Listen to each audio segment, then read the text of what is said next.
સમાચારમાં વાત રાજકોટની કરી કે જ્યાં કોંગ્રેસ નેતા લલિત વસોયાએ ગોપાલ ઇટાલિયા પર કર્યો બદનક્ષીનો દાવો।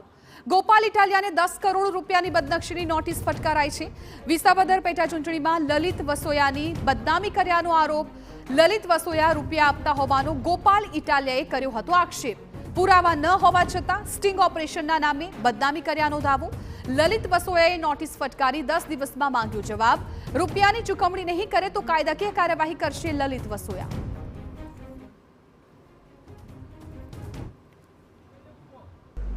ધારાસભાની પેટા ચૂંટણીની અંદર ગોપાલ ઇટાલિયાએ સ્ટ્રિંગ ઓપરેશનના નામે ખોટી રીતે મને જે બદનામ કરવા માટેનો પ્રયત્ન કર્યો હતો, એ પ્રયત્ન બાદ મેં મારી ગુજરાત પ્રદેશ કોંગ્રેસના સૌ આગેવાનો સાથે, મારા એડવોકેટ સાથે મેં વાત પણ કરી છે અને મારી માનહાનિ થઈ હોય એવું હું માની રહ્યો છું ને એટલા માટે ગોપાલ ઇટાલિયા સામે 10 કરોડના દાવા માટેની નોટિસ મેં આજે એમને આપી છે।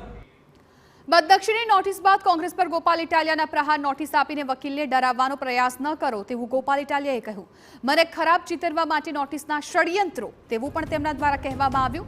નોટિસ વાંચ્યા બાદ જવાબ આપીશ। વિસાવદરની જનતાએ જવાબ આપી દીધો છે। જનતાના નિર્ણયને કોંગ્રેસે સ્વીકારી લેવો જોઈએ। હું પોતે એક વકીલ છું। મારી કોંગ્રેસના મિત્રોને એટલી જ વિનંતી છે કે નોટિસ કરીને વકીલને બીવડાવવાની કોશિશ ન કરો। એ અમારું કામ છે નોટિસ આપવી, એટલે બધા પોતપોતાની જવાબદારી નિભાવે। મને નોટિસ હાથમાં આવશે ત્યારે હું વાંચીને પછી નોટિસ તો હાથમાં આવવા દો, હજુ નોટિસ જ મળી નથી। કંઈ નહીં, હવે ધંધા વગરના થઈ ગયા છે, નવરા થઈ ગયા છે, કામકાજ કંઈ વધ્યું નથી એટલે આ ચાલુ કર્યું છે।